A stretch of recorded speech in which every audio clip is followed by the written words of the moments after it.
Welcome, dear readers, to Cover My Ass, where baffling books are reviewed but not read by yours truly. My name is Khaki. And I'm Kay, and our motto is that we only review... Oh, God, I fucked that up. And I'm Kay, and we only review a book by its cover. No, that's not good either. No, that's still not it. And you're Kay, and remember... Oh, right, yes, we that's only judge a book by... I know, Kay, sorry. I've done this like a million... I know. Sit down. So we find ourselves still among the towering stacks of your library. Well, the reduced stacks into the... Yes, visitor center. The book fort that I constructed Yes. very early, but here, which has been, like, the library has been my home for some 30 weeks now, but you've been stuck here for 2 weeks, and... Yes. I mean, that must be wearing on you, so It's getting on my nerves a little bit. I can, just from the opening, Fortunately, I managed to get rid of our visitors, so that was good. Yes, just to catch everybody up on the unnecessary and quite unexpected lore, the open day that was teased a few episodes ago actually came to pass. Yes, we actually had people here. We had some people visitors, here. They were in the visitor center. They actually sat around and listened to us do our little book review. Yeah, it was such a delight to see actual people, and then they left. No, yes, they were only here for the open day, so it's like they had to go again. So I managed to make sure that they left again. Yeah, well, how? Through the back door. The back door. Yeah, it's like fine. The Velociraptors were not in that area. I think they were sleeping, or maybe they were just like foraging for food, like having decided that they weren't getting to us for their nutritional purposes. I think I saw them like looking down from the balcony. I saw a few of them prowling around the reflecting pool, as we call it these days. Ah, yes, reflecting on the duck massacre. Yes. Then like looking around wistfully there, seeing that there no more ducks were to be had here. And contemplating the passage of time and the irreversibility. Well, I'm not sure if they go that far, but I would like to think so. There's one that wears a kimono. I'm sure that kimono made out of what? Look, I don't know. There was and you were complaining about you can't even get a silkworm to go. I know. And they have kimonos. Yeah, well. Look, don't look at me. I know that they're theatrical little fuckers, and they like their costumes, but I have no idea where they get the things that they get, or where they even get the inspiration for a kimono. I mean, it's far from a tweed jacket. As some might say, is my romper. But the thing that I'm more worried about is you, old buddy, old pal, because you've been I know what it's like to be stuck in this library and away from the life that you're rapidly forgetting as the memories vanish with every passing night. So I can imagine that it must be quite hard on you. How are you holding up there, old pal? I'm fine. Well, there'll be. I mean, that's not like I haven't spent long times in the library before. It's like poring over the old tomes and losing myself in the reading. Sometimes it's been a while between my trips outside again. It's like has it been like multiple weeks where you had to forage for your own food? And well, the latter part not so much. Although we do have managed to dig back into the pantry. Yes. The tunneling was a bit of a challenge.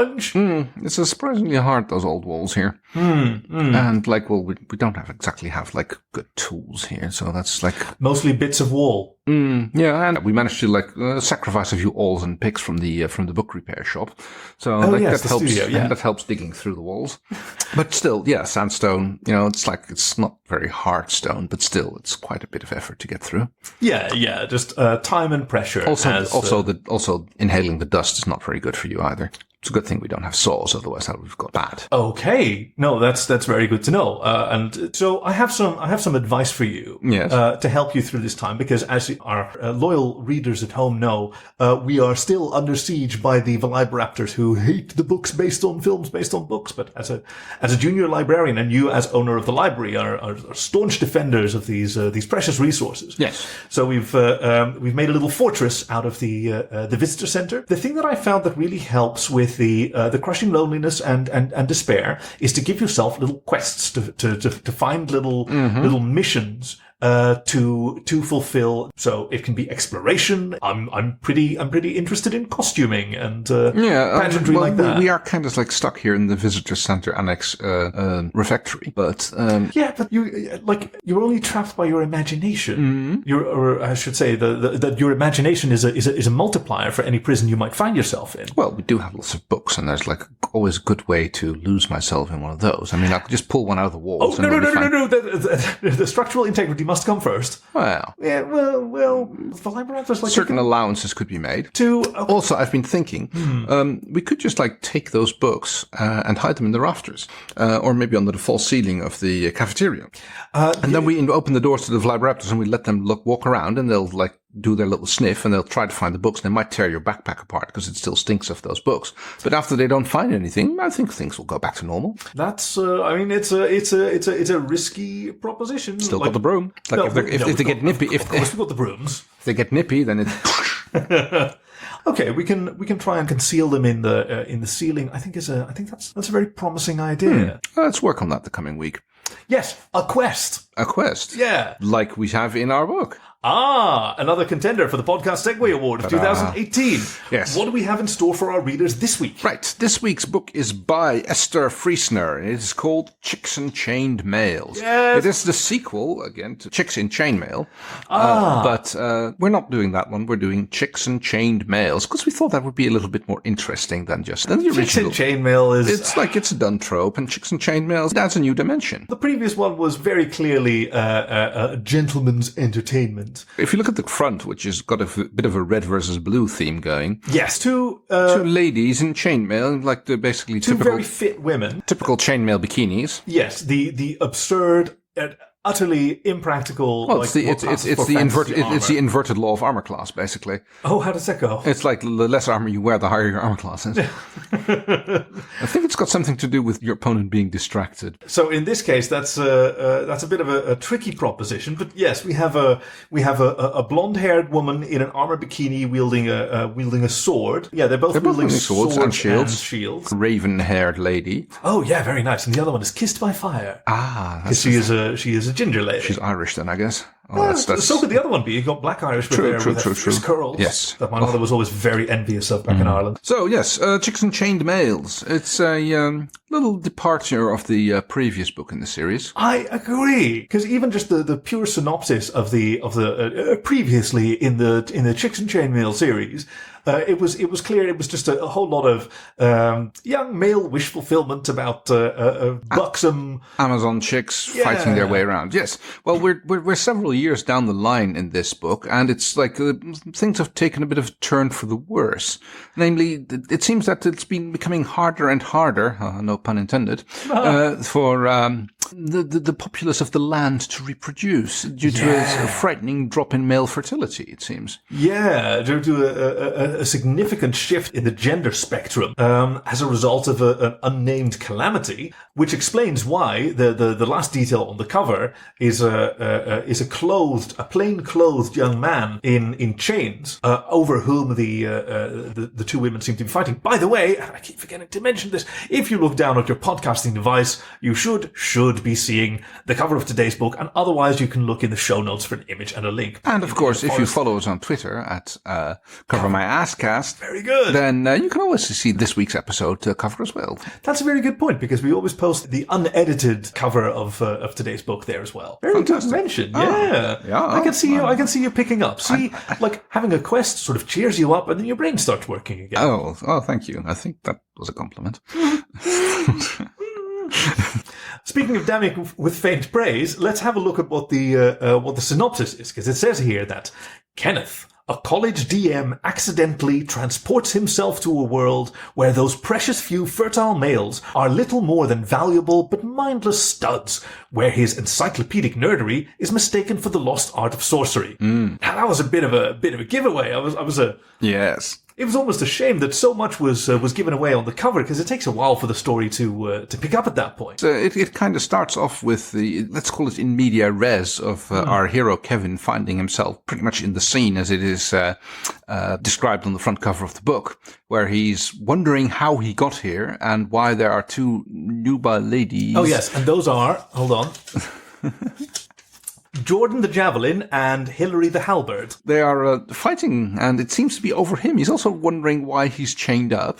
and why these two women who seem to be straight out of his, let's say, fevered fantasies of out of his dorm room, out of his bunk, nighttime deliberations about where to take the campaign next week for his fellow nerds. DM, of course, stands for Dungeon Master, the guide of a Dungeons and Dragons game. As a DM, he's in charge of crafting and maintaining the autonomous operation of the world in which his players fulfill their adventures. Yes, and to provide them with adventures and quests. It's a cooperative storytelling thing. It's like what you'd almost think that like people would be doing when they're like making up books for podcasts. Like, I don't know anybody who would do that, but it's especially they certainly wouldn't be self-referential even this far into the podcast. That would be gauche. Marveling at their own concept. No one would do that. I ain't afraid of no gauche.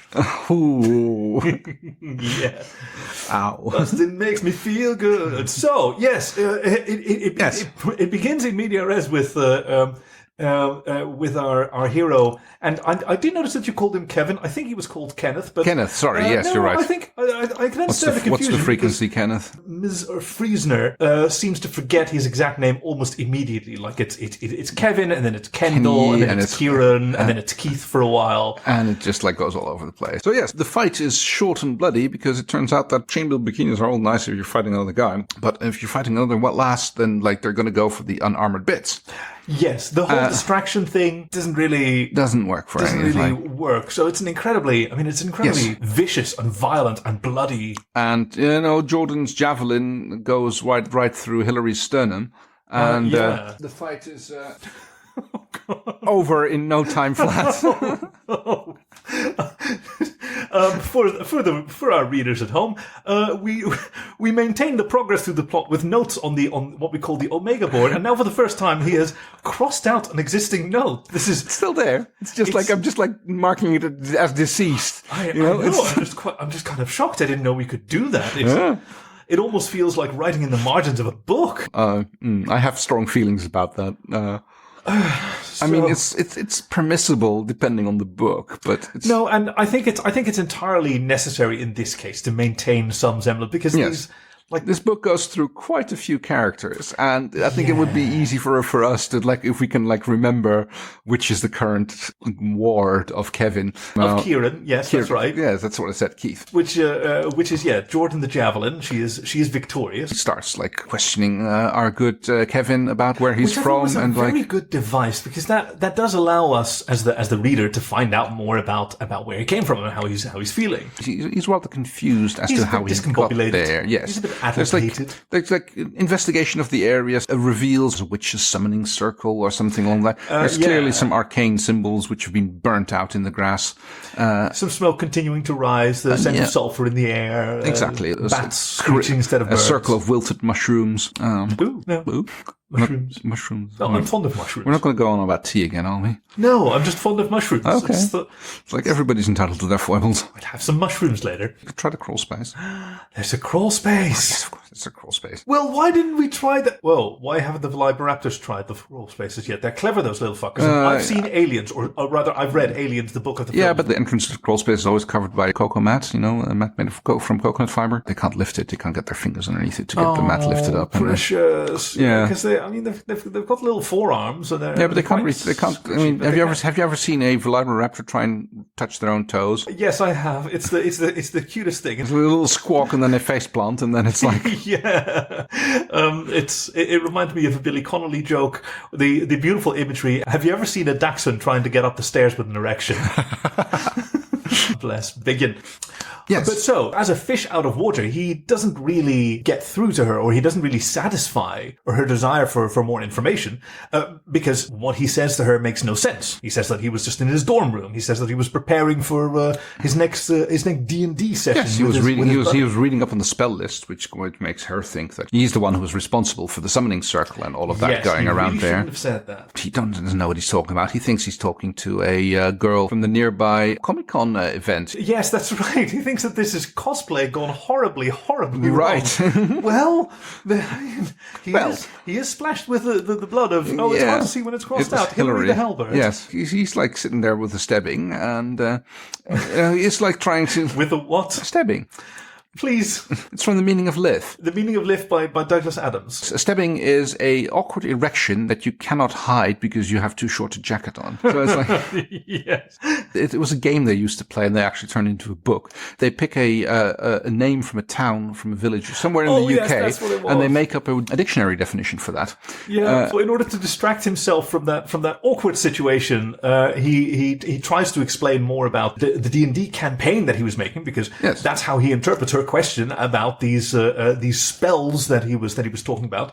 And so as soon as he starts talking about one of his main NPCs, Unquendiel Talquenquith, she immediately assumes that that's his name, because that's the only name that makes sense. So she can't sort of deal with And that's, I guess, why she keeps calling him Quindial. Yes, Talquenquith. Talquenquith. Do I have to say it all the time, every time? They're real sticklers in this world for saying the whole thing. So when he just introduces himself as Kenneth, that immediately seems like a lie, because who would introduce themselves with a mononym? It makes no sense. At the very least, have a superlative or Yes. have a denominator. Yes, I mean, there's not even a single apostrophe in it. How can he be of any importance? Jordan now decides that he's called Unquendiel Talquenquith. And promptly holds it off, because he's already conveniently in change, which was presumably the doing of Hilary de Halbert.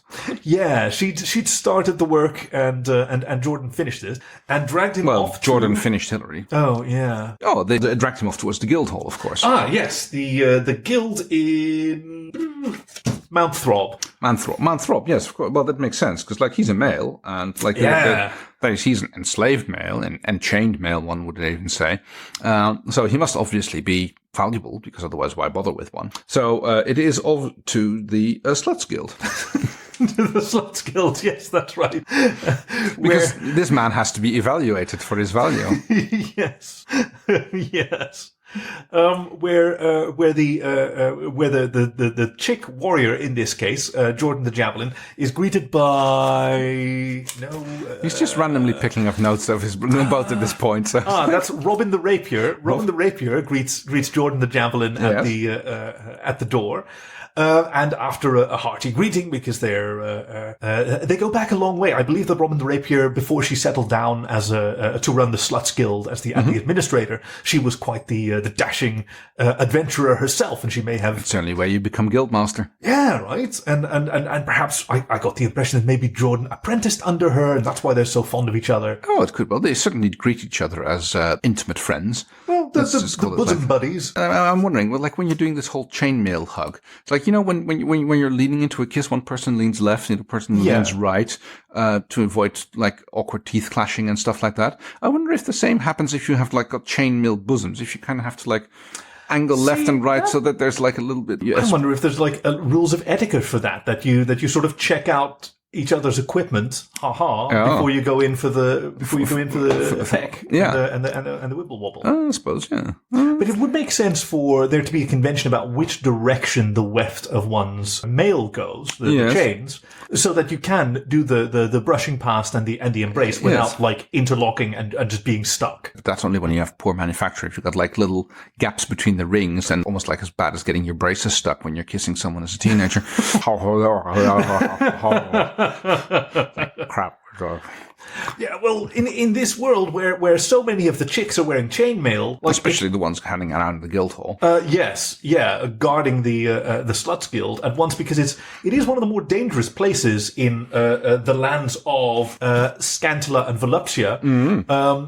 But it's also one of the more like it is a very, very important place. Like these are the males of in this case Mount Throb is in Scantilla, which is in a tenuous détente with the rival nation of Voluptia, and either of them would gladly seize the other's males, seizing the means of reproduction. Well, yes. Well, I mean, that's what the Slut Guild's all about. It's like... Are we going to appreciate that, seizing the means of reproduction? Oh, I suppose. Yeah, okay. Sorry. No, okay. I went over... Move on. So, yes, these are the Scantillan sluts. They're a prize breeding stock. And like it is the Sluts Guild at this point in this world that facilitates the continuation of the species. Yes. males. There's a plague upon the land in which most males aren't like capable of reproducing anymore. Yeah. It's like they just seem to be shooting blanks, I suppose. It's not a matter of being unable to perform, but it's more a matter of being unable. Otherwise, the Sluts Guild would have been like overrun completely. Anybody who wants to like have a kid and like propagate the species is pretty much dependent on the Sluts Guild. Yep, a noble profession. Okay, you can say that it's a profession. No, you're right. It's like, not even a profession. It's being thrust upon them. The sluts in question don't really have much of a option. No, it's like it's called a guild, but it's not the sluts who have like started the guild. It's like they're just like being their guild property essentially. Yeah, which is why the males are chained. It's a bit of a stud market. Meanwhile, in the guild of the witches and warlocks. Yes. There is a Sasha the Scimitar. Yes. Help yourself. All the green ones are named. That's what I figured. That I wrote down from the book. It actually turns out the one who sent Hilary the Halbert out to perform the ritual, which got Unquendel Talquian. Yes. Dalmar. Unquendiel Talquenquith. Yes. Unquendiel That's Talquenquith, yes. So Sasha notices that like Hilary was like due back, and she's not. Yes. So she goes next door to the Thieves Guild. Ah, yes. To hire Lindsay the Lance. Lindsay the Lance. Yeah. And send her to find out what happened to Hilary the Halbert. I'm surprised that she went to the... There's a lot of pole arms in this thing, isn't there? No, I hadn't noticed. I'm surprised that she didn't go to Vivian the Vulge. Oh, from the Assassin's Guild, but I guess she must have been unavailable at the time. I didn't have an Assassin's Guild on here, but like I can recommend that. maybe that's because a lot of these guilds up in Mount Throb are like they're a little bit empty. Like the witches and warlocks, there's not a lot of them. Oh no! I mean, there was always there never were. No, it's always been a small guild. It's like always been just a few people around, maybe a master and an apprentice or two, and that's about it. It's not like the other guild halls, which are like bustling centers of commerce. And, right, the Thieves Guild is incredibly busy. Oh, yeah. But so Lindsay is sent off to investigate who made off with... gets informed where Hilary was supposed to do the thing, and she treks through the woods, finds the... location in which it is not hard to find. The summoning had happened. No, mess. I mean Hilary's corpse is still there, and the mountain lions have gotten at her. And there's like a little less of her corpse there. Like they've chowed down a little bit and they've dragged her up into a tree, but like still easy enough to find due to the blood trail. Okay, there was clearly signs of battle here. So what happened? Hilary got vanquished by by someone. She was sent out to summon a warlock. Well, I mean, she figured like, okay, where would a male have been taken? Like anybody who finds a male here, chained up male, where would they take him? And it's the only place that makes sense. So Lindsay obviously sets off back to Mount Throb, back to Scantilla, off to the guild hall. Yeah, which is right next door to the Guild of Witches and Warlocks and the Thieves Guild. Like it's all around the same block. It's just literally like kitty corner. So she went like, all that way, all the way back. Fuck. Like here we are again. Okay, might as well stick my nose in here now. Like she really like I should have started here. Really, I mean, but of course that has given Keenan a chance to better sort of inhabit his role of Unquendiel Talquenquith. He's practically started the campaign at this point, rattling off of this like the stories. He's being a typical nerd, and of course, like all the people here in the guild hall are thinking like he's regaling them with actual tales of his past, when in fact he's just talking about the D&D campaign that he's been hosting for the last year in his college dorm. Yeah, but seeing a male who is so erudite and interested eloquent and that is kind of rare because those few reproductive capable males they don't get the chance to like mentally develop much. From the time that they're good enough to go, so to speak, they're like in demand, and male doesn't need to be able to read or entertain in other ways than the carnal, I suppose. So a few of those underdeveloped, strapping young lads, they do gravitate toward this example of ultimate manhood, as far as they can see. Someone who's seen multiple worlds. He's a bit of a pasty nerd, and at least he's skinny. And they envy him for the svelteness of his body, whereas they've got all these stupid steel hard lumps on their bodies, and they can just lift everything and break everything, and they don't have the refinement of Unquendiel Talquenquith. No. And so, like one of his best buddies, and it's convenient that they all have such unisex names, isn't it? So that's Taylor the two-handed battle axe. Well, they've got to alliterate. So Taylor sort of follows him around almost like a little lost puppy. I mean, we know what the two-handled battle axe refers to in this regard. Yeah, yeah. Down to the knees, I would say. You were asking about the pole arms. Definitely a Zweihänder. Very good.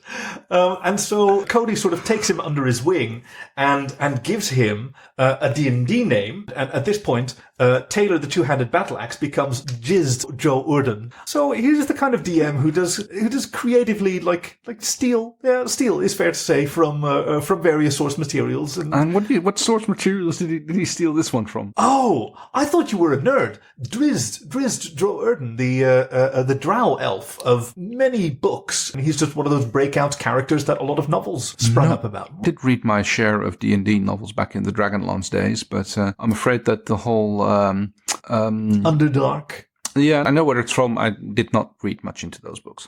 Well, and neither did anyone else in this world. So Taylor, the two-handed battle axe, is immensely pleased that he has been dubbed Jizzed Joe Urden.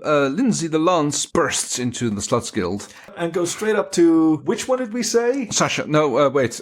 Jordan the Javelin. No, wait. She's not in charge. Yeah. Oh, in Robin the Rapier. Robin the Rapier. She's in charge That's of the the guild one. hall. Yes. Yeah, yes. Sorry, I thought you meant like Jordan, who was like who had like is technically in charge of Unquendiel right now. Of who? Unquendiel Talquin. It's not a silly name. Not at all, no. It's a very cool name. It is, absolutely. And Corin would be very upset if you told him otherwise. If you told him that it wasn't cool. Unquendiel Talquin Quinn, yes. So yes, she basically slaps a challenge to her. It's like, I guess, it's one of where the chainmail gloves come in handy. And having just seen the brutality of a duel between two chainmailed chicks, our hero, Unquendiel Talquenquith. Oh yes, him. He reflexively, with his head full of D&D and overconfidence, recites a cantrip from the which as and to explain more D&D stuff to you, since you seem to be so out of the loop. A cantrip is a 0-level spell that you can just do if you're a magically endowed person. It doesn't need special training. You can just do, and it's all very small stuff like making some lights appear or some other fun ones like a little splash of acid. But he casts one of these cantrips just to make a little light appear, and rabbit, chickens, cows, and ducks, let there be light, fiat lux. And to everyone's astonishment, it fucking works. Let there be light, and there was. Yeah. So this conflict is immediately over. Lindsay the Lance and Robin the Rapier, they put down their... Everybody freezes and takes a step back. Yeah. And goes like... The prophecy as it was foretold, there's a male mage in town. Which makes sense, because like that's what like Sasha was like going for, and like she wanted one of those male mages to... and like, no, at first, and I think that's quite a cute thing that's been doing, because it's led to believe that the whole summoning ritual was enacted and basically got it wrong. Because like they were like, yes, it summoned a mage, but it was a D&D mage. It was only a pretend one. Hey, we got you there. Like, you know, it's like in the good genie tradition of giving you not what you want, but what you ask for, not what you want. Yes, exactly. Yeah. You know, with a genie, you might just like end up with a foot-long tall guy who's like very good with at playing the piano. Yeah, I don't think anybody needs to be walked through that one. Okay, good. This complicates matters. So someone from the Witches and Warlocks Guild is summoned, and of course it's Sasha. Because there's not really anybody else. When some breathless young lass comes running in. That would have been Carol the Knife. Yes.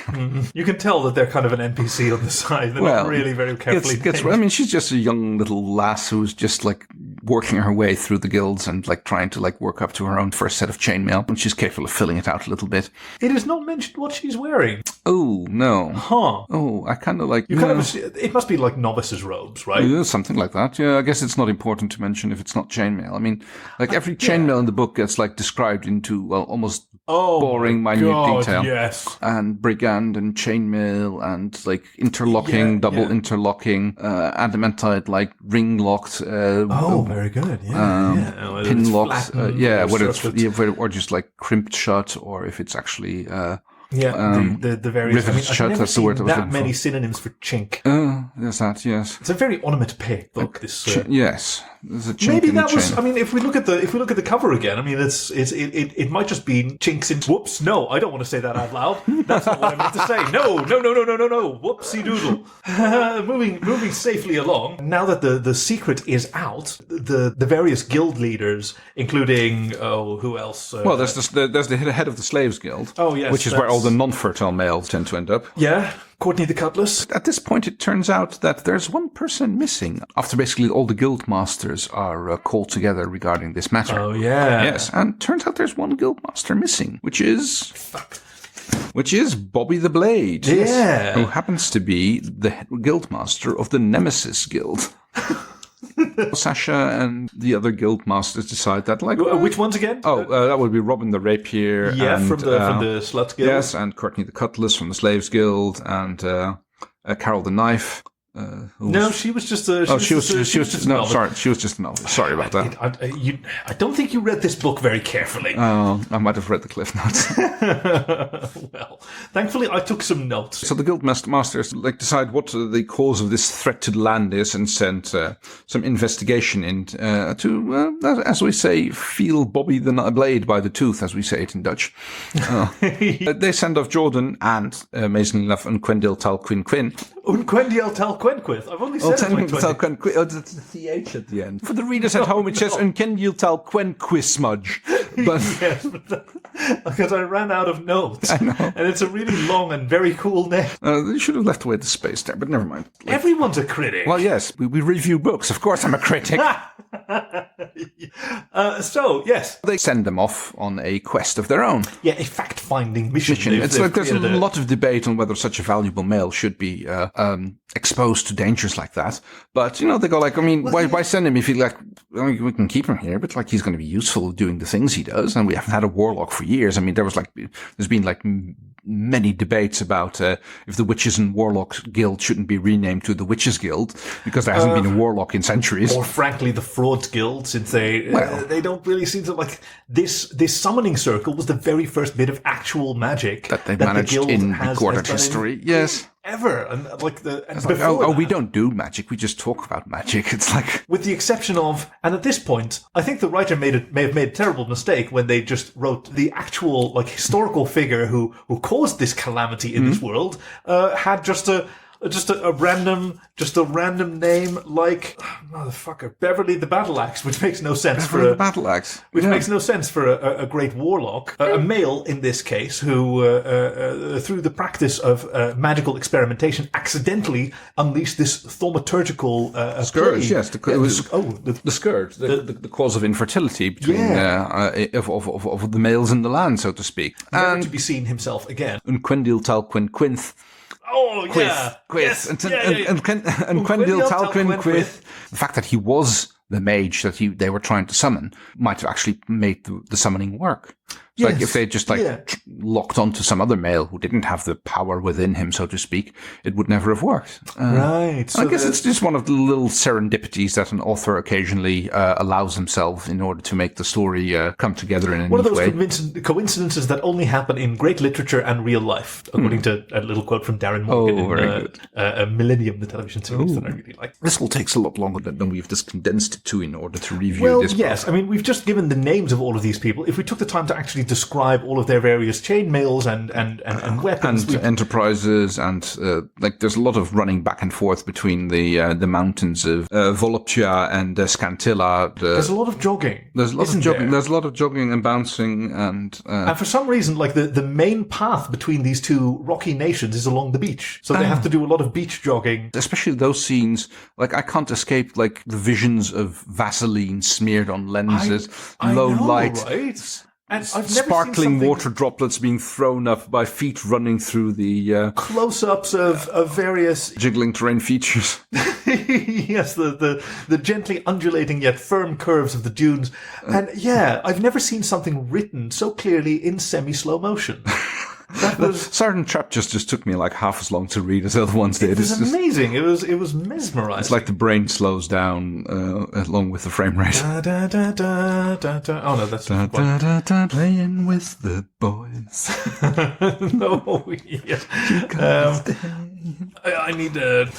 You'll be in your bunk. Yeah. Yeah, well, fortunately, I have my little tweed romper, so I'm not in danger of stepping. Brief fight between the nemesis and the witches and the warlocks. Lots of chains being mailed and like stabbings and spell castings. Turns out that lightning-based spells do really well against chainmail. Yeah, even cantrips. Just imagine if a cantrip just gives you an electrical zap. If that electrical zap happens to land on the chainmail bikini that is covering your nipples, you are going to get yourself a purple nurple. Yeah, which is just the distraction that someone like, Lindsay the Lance needs to get Barry the battle axe. No, what was her name again? Bobby the Blade. I mean, even, and I thought that this was kind of cool. Robin the Rapier, sensing that the battle is not going quite well because, let me see, Bobby the Blade has some additional help in the form of Francis the Flail and Pat the Pike, so she's got a significant fighting force. Oh, well, any nemesis would make sure to have some minions. Right. Like the Guild of Minions is just around the corner, which is always good for some reinforcements in time of need. Yeah.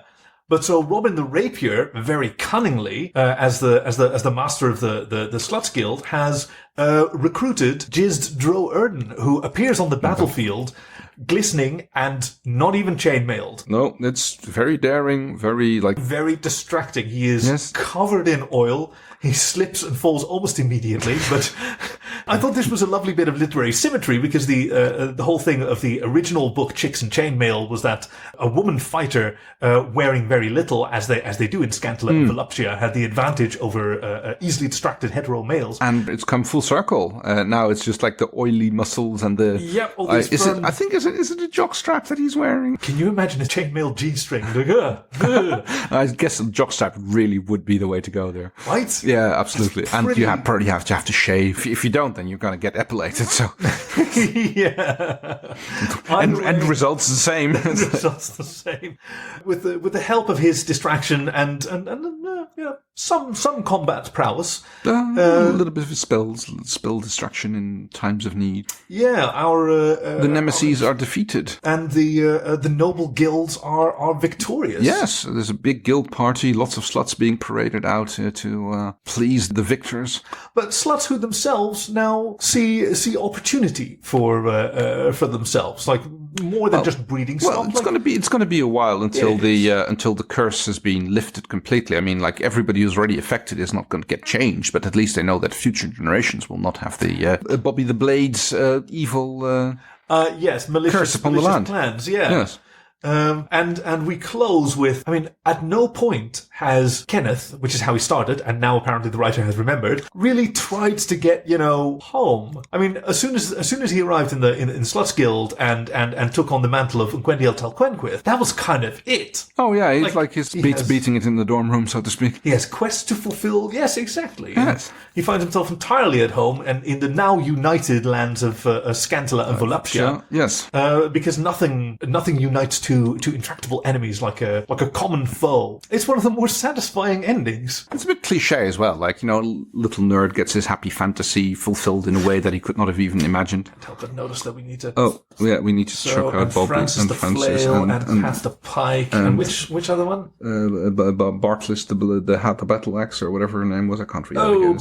Beverly battle axe, she bought it, and Pat the Pike. Carol the knife, remember, she also was... was she? I think she was. Like, she was one of the henchmen brought in. No, she was the little novice with the... No, that was Robin the Rapier. No, Robin the Rapier was in charge of the Sluts Guild. Oh, right, sorry, yes.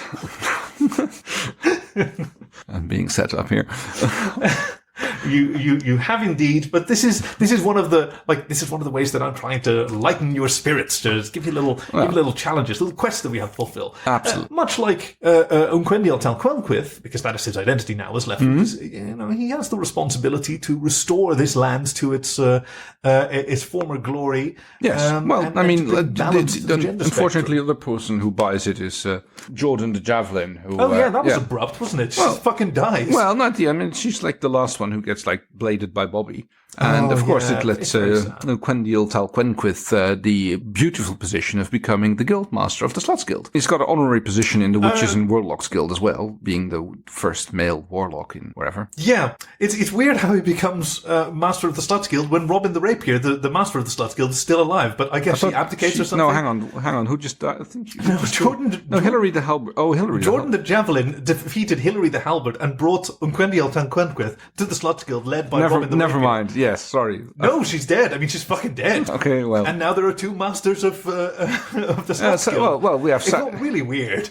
I think the author just lost track of what she was doing. So how are we going to rate this? The book, yes. This book, because I thought it was fantastic. I mean, look at how many characters they were, and they were also.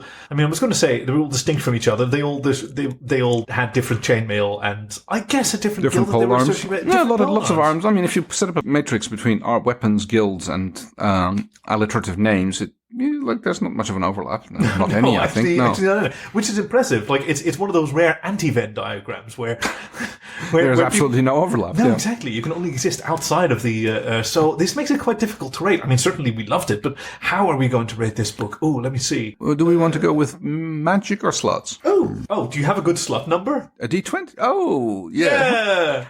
The magic number is, of course, 20, a D20. The D20. Yes. So if you roll your D20, what does this book score? I think I'm going to use my mage hand, and when I roll the D20... Oh, that's a cantrip. That's very good. It's not a cantrip. It's actually a second or thing. I think it's a first or a second level spell. Are you sure it's not a cantrip? It might have been different depending on the version as well, because certain spells, like a light spell, used to be a first level, and then it got moved to a cantrip. Readers at home, our Twitter is @CoverMyAssCast. Our email is covermyasscast@gmail.com, and we would love to hear from you whether Mage Hand is or is not a cantrip. Thank you very much. So, roll your D20, and what does the book score? It says 17. 17 out of 20.